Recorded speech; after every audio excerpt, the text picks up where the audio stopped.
Good morning, Trump's family. Welcome back to my channel. Have a great Friday, everyone, and God bless you. Alright, without further ado, let's get into the news this morning. And looks like Alex Stein's favorite big booty Latina is under federal investigation. That's right. Another investigation has been launched, an ethics investigation, this time into AOC. And of course, the Democrats are silent on this, as Republicans are now going to be taking the majority here in January. Investigations will be hopefully opened up into members of the squad and other Democrats who need to be investigated for their crimes against this country, for their crimes against their crimes that they were involved in 2020 summer, inciting violence, inciting rioting, and of course, participating in the money laundering, which was Act Blue DMC's official way to raise money for criminals to be bailed out of jail that were firebombing police cars and police stations and executing officers and engaged in creating their own chairs and chop areas. Yeah. There needs to be a lot of investigating. Well, this one happens to fall right onto the big booty herself, Alexandria Castillo-Cortez. So this story is developing actually. It's very new now, a whole lot of info coming in. But I will give you the rundown on us is breaking. ASC under investigation by House Ethics Committee. The acting chairwoman and acting ranking member of the committees on ethics have jointly decided to extend a matter regarding AOC. The letter states that's right. So here we got New York Congressman Alexandria Ocasio-Cortez under House excess investigation. A statement for the Ethics Committee revealed on Wednesday, the acting chairwoman and active record-ranking member of the Committee of Ethics have jointly decided to extend the matter. We're regarding AOC with the transmitted to the committee by the Office of Congressional Ethics on June 23, 2022. Two-letter states DAC and chairwoman as Democrat Susan Wild, and the acting ranking member as Michael Guests, a Democrat and a Republican. It also states that the fact that the referral or the extension and the mandatory disclosure of such an extension and the name of the subject of the matter does not in itself indicate that any violation has occurred or reflect any judgment on behalf of the committee. So we see the official letter right here. The committee will announce its course of action in the matter following its organization meeting and adoption of committee rules in the 118th Congress. It concludes statement does not reveal why AOC is under investigation. This is a breaking news story. And we will continue to keep you up to date. But we know she's had some issues with her taxes. We know the IRS has been seeking to have money repaid to them for her failed business ventures, her failed book ventures, and YC. So there are things that she has been involved in, that she's been avoiding to actually take care of, and she makes more than enough money to pay those fines that she had. And she continues to ignore it. So that could be stemming from that, or it could be stemming from any other things, so we'll continue to keep our eye on this. AOC, of course, the big booty favorite of Alex Stein, is now under investigation. And this is some big news. Some deluded people who believe that things exist on both sides equally all the time in every single scenario. And of course, we know that notion to be absolutely full of you-know-what. On some issues, on some topics, it could be relatively close to the truth. But here's one topic where it's nowhere near the truth. What isn't happening on both sides?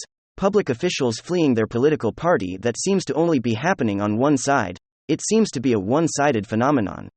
How many times have we done this? Well, you guessed it, it happened again. Another Democrat councilman leaves the Democrat Party to join the GOP in the deep blue state of New York. It's undeniable we're seeing an incredible shift rightward in New York. I think there's a lot of factors at play. All right, folks. Take a look at this. New York councilman switches to GOP false leftist policies for surging crime rates. Democratic Party is doing everything possible in New York City to make everybody less safe. The Democratic council member from Brooklyn, New York, announced on Monday that he was dumping his party and switching to the GOP, citing surging crime rates in the city. The New York Post reported Erhee Kagan, a freshman councilman, who was first elected in November 2021, blamed the Democratic Party for going too far left and implementing soft-on-crime policies that embolden criminals. Kagan, whose district includes Coney Island and parts of Brooklyn, went public with the bombshell announcement during a Monday press conference. He stated the Democratic Party in New York was moving to the left at such a speed I could not keep up. It's not me leaving the Democratic Party. The Democratic Party very quickly started to leave me, the councilman explained. In a Tuesday Twitter post, Kagan clarified his stance on left-wing crime policies. He noted that criminals have more rights than law-abiding citizens. Kagan stated that his positions on crime and education no longer aligned with the Democratic Party. Specifically, he cited the council's efforts to prohibit solitary confinement and legislation preventing landlords from running criminal background checks on potential tenants.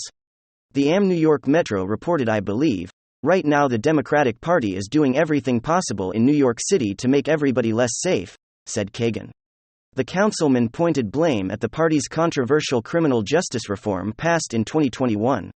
"Every month I found myself like, what am I doing in the Democratic Party?" he added. "In my own district in southern Brooklyn, everywhere I knocked on doors, the people were saying, when are you switching to the Republican Party?" Kagan's party affiliation switch gives the councilman a chance to challenge his former Democratic ally Councilman Justin Brennan in next year's general election battle to represent the new 47th district.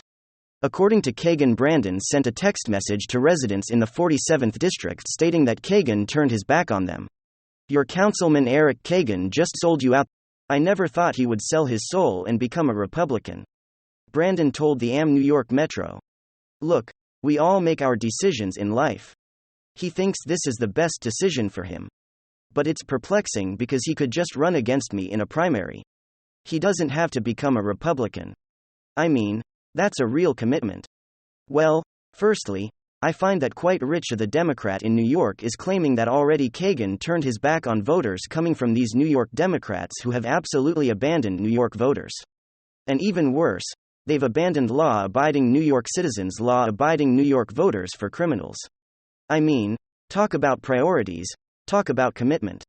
I mean, going back to Brandon's statement, what a commitment that Ari Cannon has made committing to the Republican Party. Well, you and your Democratic clowns in New York have made a real commitment to friggin' criminals. What's worse, but something's happening here. Friends, something has been happening over the last 6 years, especially in the places that continue to go further and further left. New York seemingly is going too far. And of course, as we know, when it comes to left-wing policies, left-wing politics in general, you can never go far enough. There's never a moment of self-realization, maybe we should slow down because we're about to ride off a cliff. There's never a U-turn. No one ever uses the brakes, and they're currently flying off the edge. And that's why this is so significant. It seems to always be happening in places that are experiencing a political shift. We covered a couple situations happening in Florida, in the south of Texas, in Nevada. And now in New York. All of these places have one thing in common: they're trending rightward. You know, the electoral map that you're seeing today isn't necessarily the electoral map of tomorrow, from the Bush days to the Obama days to the Trump White House or the Trump 2016 electoral win, and now even to the Biden win. Are moving forward. The map is constantly ever changing. The question is, what's the next play? To change, would I be crazy to suggest that it might be New York people? Of course, they're gonna say no way. Never in a million years would that ever happen. New York City is deep blue and the population is immense, but I am not buying it. Yes, of course, like most blue strongholds, the population centers in the metropolitan areas are what makes it so hard to shift. But when you see what we're seeing in New York, I don't think the Manhattan area has enough power to withstand what is currently happening. And let's go straight to the governor election of 2022. I mean, here's a little bit of perspective on what I'm talking about. Look at these results: only 300,000 votes separating Kathy Hochul and Lee Zeldin, Lee Zeldin, the total electoral underdog, but he took this race which the Democrat was expected to win by 10 or plus points and made it extremely competitive. And when you look at the counties, that's when you really start to see the whole picture. Look at this map. Every single county in New York shifted rightward, and not just a little bit shifted big. Look at all of those red arrows. There's not a single blue arrow pointed towards the left. The entire state from inland to the coast shifting right significantly. And so that's why this New York councilman shifting to the GOP or switching parties to the GOP is so significant, because it's an indicator of a phenomenon that is likely to continue and possibly expand and grow. You know, being a Republican in New York has been unheard of. The stigma involved is massive. And that's especially true as an elected representative. Well, that stigma is slowly starting to weaken. We're moving into territory where it's no longer political suicide to identify as or to run as a Republican in the state of New York. And so this is possibly giving people confidence now all of a sudden, to either switch parties or declare themselves conservatives. Republicans moving forward, Democrat policies are failing. And that's why we're seeing this political shift in the most Democrat of states. I mean, let's think about it. Republicans just won the House of Representatives in the 2022 election. Where did they flip the most congressional seats to enable that victory? How Republicans flipped for congressional seats in New York. Republicans likely to win control of the House after wins in California and New York. You guys, politicians, leaders in California and New York have completely lost their friggin' minds. And the voters know it. Businesses, especially retail businesses, and big box stores can no longer survive in Democrat strongholds. Now they were trying to be as politically neutral as possible during that discussion. That's the Walmart CEO, by the way, but you know exactly what they were saying. Democrats' cities have become an absolute disaster because of bail reform laws, because laws that are enabling shoplifting and robbery, and because of the disastrous defund the police movement. I know it's very easy to be black-pilled to get depressed. But I think patience is key here. The pendulum is eventually going to swing. You see all these little micro moments that are adding up. Eventually the weight is going to be too much to bear. And the whole thing is going to be set in motion in total freefall as it becomes too burdensome and too difficult to hide Democrat failures. I mean, actually, here's a great example. San Francisco building inspectors are launching an investigation into reports that Twitter has converted several office rooms at its headquarters into sleeping quarters for employees. We need to make sure that the building is being used as intended.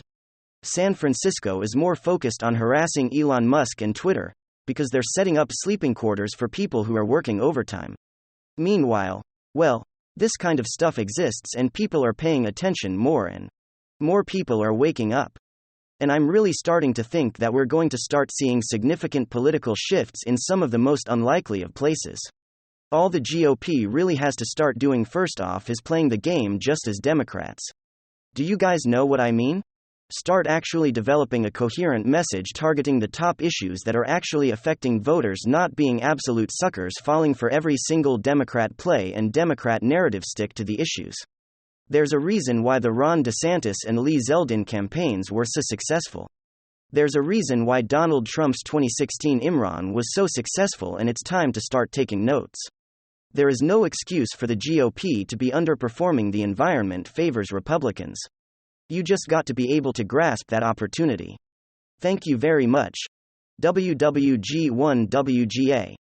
Give me your thoughts below and hit